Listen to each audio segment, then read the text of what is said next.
I've been trying to do this video, everybody, but I'm lost in time. I want everybody to know that it was one of the most difficult times that I've ever been through. So, it starts in 2000. My great-grandfather, Putalco, and my grandma, Carmen, they were both fighting for their lives. See who goes first, who goes second. First it was my grandpa Putalco passing away, and then it was my grandma passing away. Then they switched it. It was I told everybody about the rainstorm and everything, and they confused my grandpa. Well, my grandma ended up passing away 2 days before in Semana Santa than my grandpa, and then my grandpa died 2 days after. There was a lot of turmoil, and there was a lot of arguments and fighting and everything.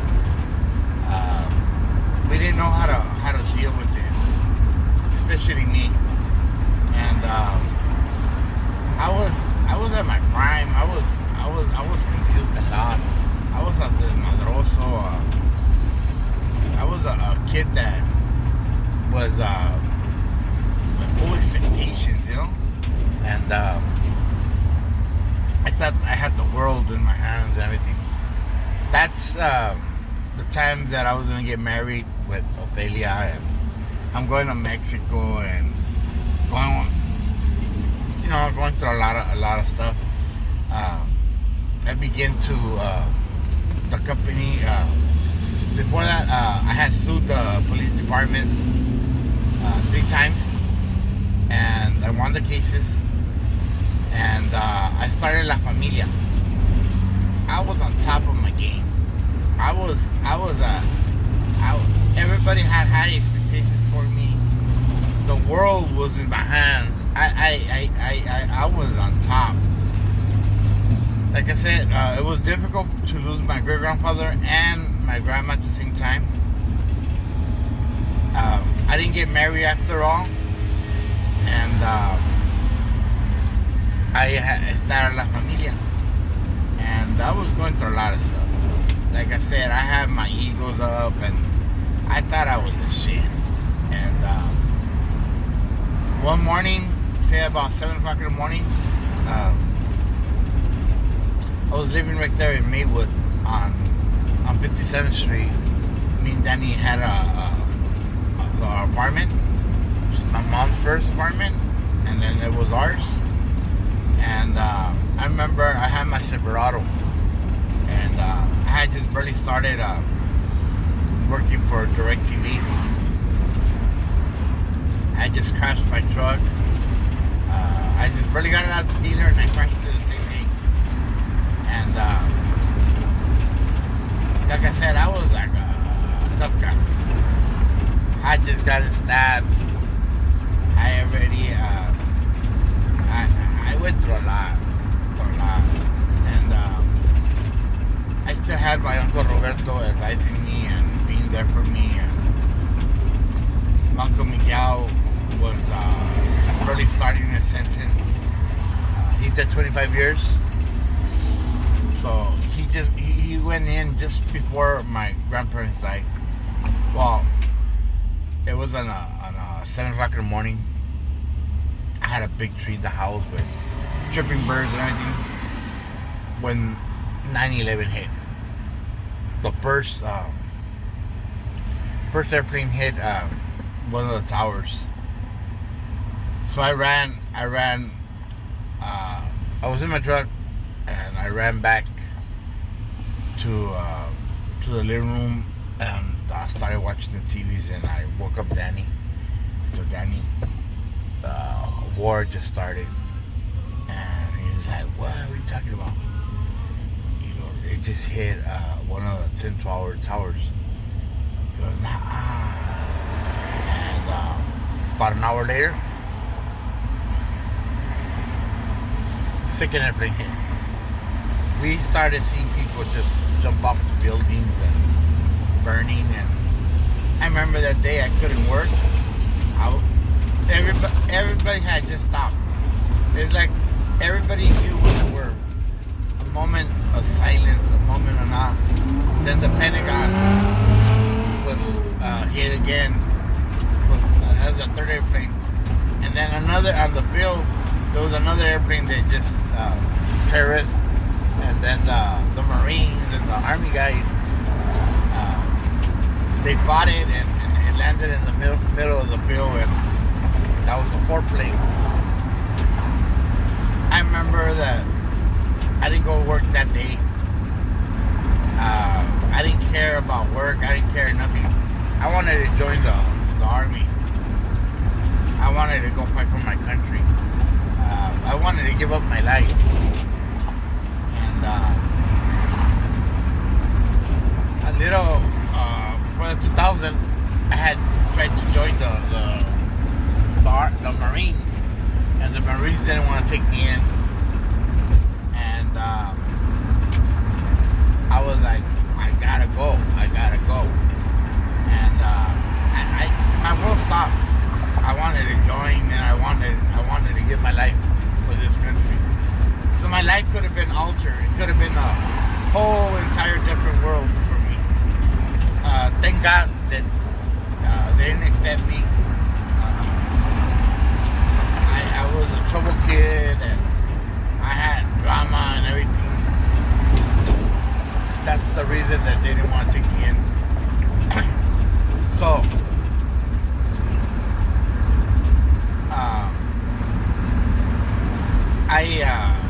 it took me a day, and the next day I went to work, and I remember we used to have an Afghanistan friend, Habib. No, Habib was the African. Habib was the Afghanistan friend that we had. He was an awesome person that back then there wasn't there weren't no hate, no nah. We used to bag on everybody. We used to bag on Habib because he used to smile, and we used to joke around a lot with him. And Habib was Afghanistan, and we used to mess with him a lot también, you know. And I remember right away the security Homeland or FBI or CIA, they swooped up and they picked him up. They took him. There was two of them. One was from Pakistan and one from Afghanistan. But I only used to talk to the one in Afghanistan. And they had picked him up. They took him. I never got to see of them ever again.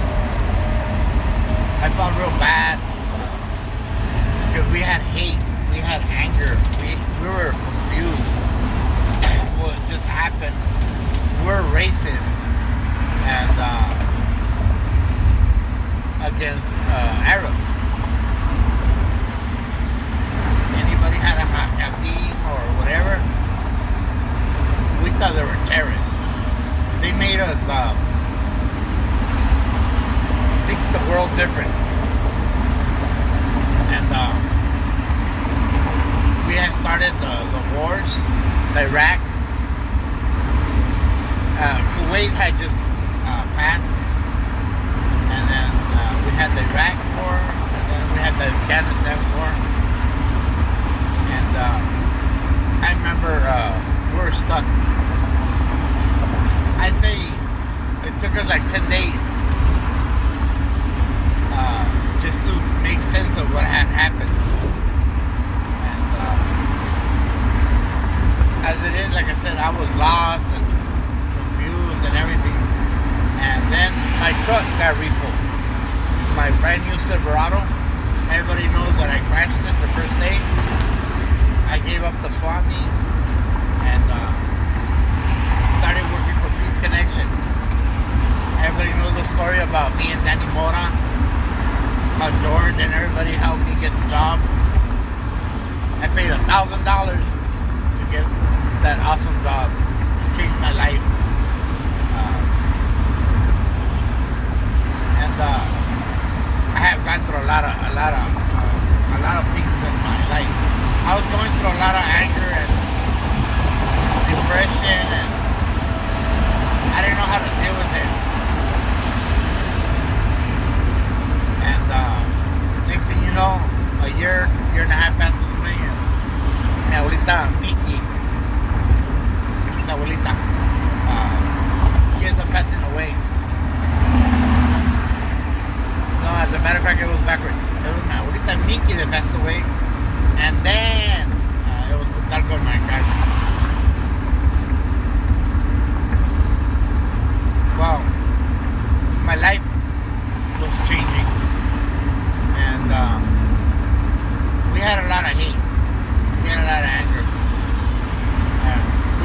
stuck on the news.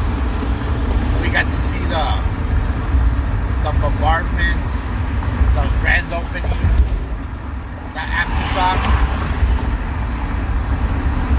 how they killed the Hussein sons, how they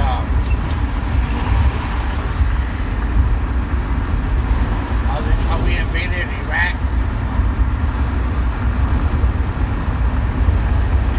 And we thought we were Americans.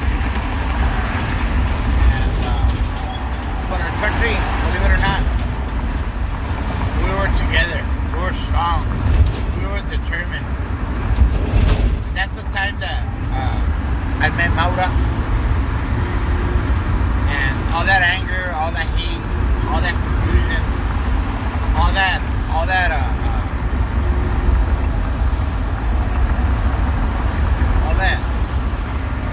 fire burn, anger, had changed, you know? She changed me. She made me a better person. She brought the best out of me.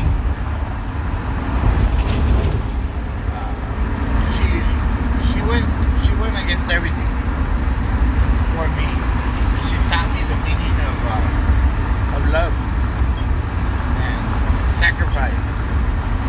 And I got to change my life. I had to change my life. Mr. Touch, Mr. David, Mr. Jigga. I started falling in love with to know what a family is. And it was an awesome experience. We used to go to the mountains. Perico was alive, and Perico, me, and Bird, and the youngsters. Then Mikey, I had Anthony living there, and everybody. It was an awesome, weird time. It unified us, it made us stronger, and it made our country pure again, you know? And there was no hate between Americans. There was no anger, no nada. The time of the Oscar de la Hoya, Chavez, and all that, you know? Mike Tyson, Rivera, everything, you know? All that time. And like I said, I didn't get married. I met Laura. I gave up my company. And then after that, I started Dango. Everybody knows the story that I went to Nevada. Me and TJ, me and Chen were like thugged out. You know what I mean? That's the time we started the company, when I met Lupillo and all that. Jenny and all that. A lot of people don't know all the turmoil, all the arguments and fights and everything that I went through to overcome to become manual. Like Ricardo was the second one after my great grandparents to leave was Ricardo, and then like Roberto and so on and so on and so on, you know?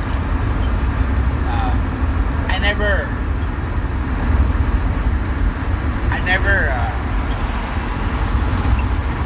realized how that day changed us, you know, 9/11.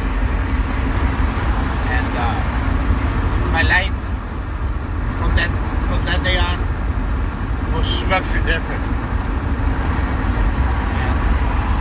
The true meaning of an important day. I remember when I went to Ronald Reagan's funeral, me and Maura and our friend, the day I met Secret Service, it was funky. Everybody knows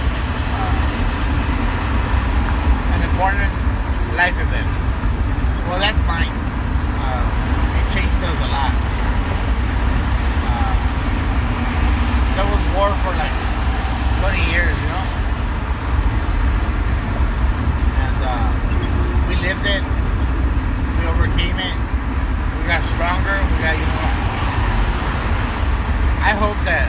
get back to the same thing. Everybody as Americans, and we have something that unifies us. I feel at the moment with the passing of my tia Berta, it's just not her. Everybody knows I got 56 family members. Berta really hit me, and at the moment I'm motivated to keep on moving. I'm at that point when 9/11 hit. Something magical is coming. Something is going to change my life.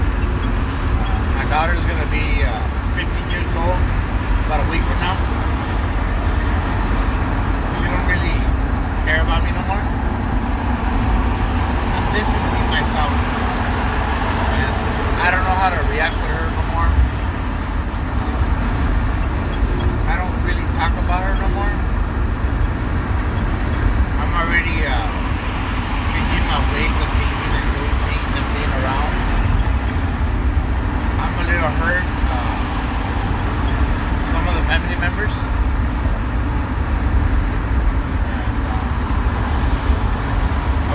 My own right now, you know. I wanna change in my life. I don't know what's ahead of me. I don't know what God has planned for me, but I want an awesome change. I had an opportunity to hang around my tia Nelly, my cousin, his wife, and his mom. I got to drive and everything, and I got to see Ramiro and everybody. I got to feel the love of family. And I'm grateful and thankful for everybody understanding me. But I feel there's a big change coming. And I don't know how or where or with who, but I'm ready to change my life here.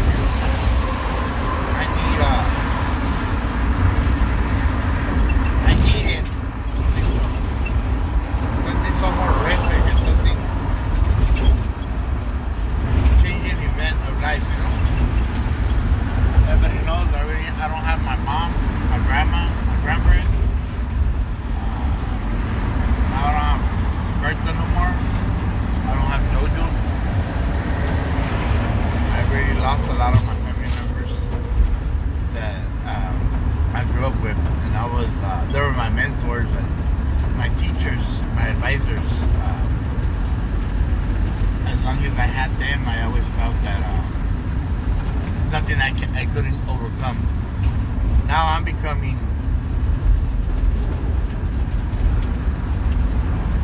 old.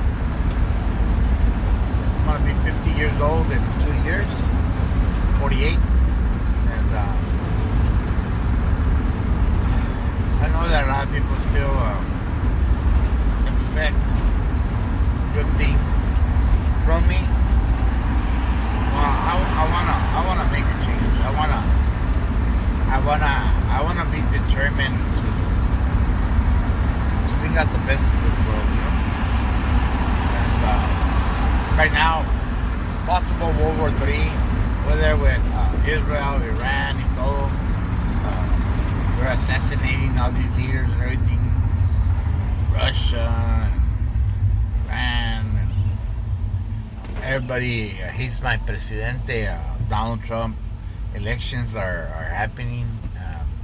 Got my first mega hat, and I don't know what the outcome. They try assassinating Trump, and a lot of shit is happening. And I just wanna tell everybody that no matter what happens, I'm always gonna be doing good, my head up, looking straight forward, and all these obstacles that I'm facing and everything. Same thing as when 9/11 hit. I was confused and lost. Wow, I'm losing lost for now. not knowing exactly what I want in life, not knowing where I'm headed. But there's a change in me because I'm tired. I've been explaining through these videos. The reason I do them, it's not for the likes. It's not for telling my life or whatever. I know that my life is going to change, and there's several people that are not gonna be around me, and I want them to know that how much I love them, and what I've been through, what I've gone through, and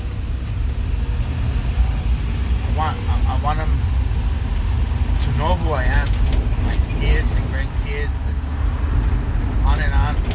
I don't want them to forget about me. I want them to know how I lived, what I did. I say my good and my bad. I say what's in my heart, what's in my mind, what's in my soul. I inform you guys everything, and not just you. Everybody knows I had an accident in my head. I'm losing my mind, constantly forgetting things, constantly driving, and then suddenly I'm lost, or I'm doing a job and I'll forget my ladder, or I'll forget something, and I know that I was a month around my tia Nelly a couple 2 weeks ago, birthday, her funeral, and I've been around Buero's mom. They're losing their mind. They don't know who they are. They don't know this. They're happy. They're joyful. And you have to remind them, like the movie Nemo. Authority. I think in a little time I'm gonna be losing more and more on my mind. I'm not gonna go to the doctor and check myself or anything. I'm just gonna let it happen. Hopefully I find a good woman. Thank you, Bertha. And someone that loves me and takes care of me. I know there's an opportunity for everybody. God te manda what you deserve, and I think I deserve it. And I love you guys, and no matter what, I'm gonna make the best out of it. And I thank you guys for hearing me. All right, love you guys.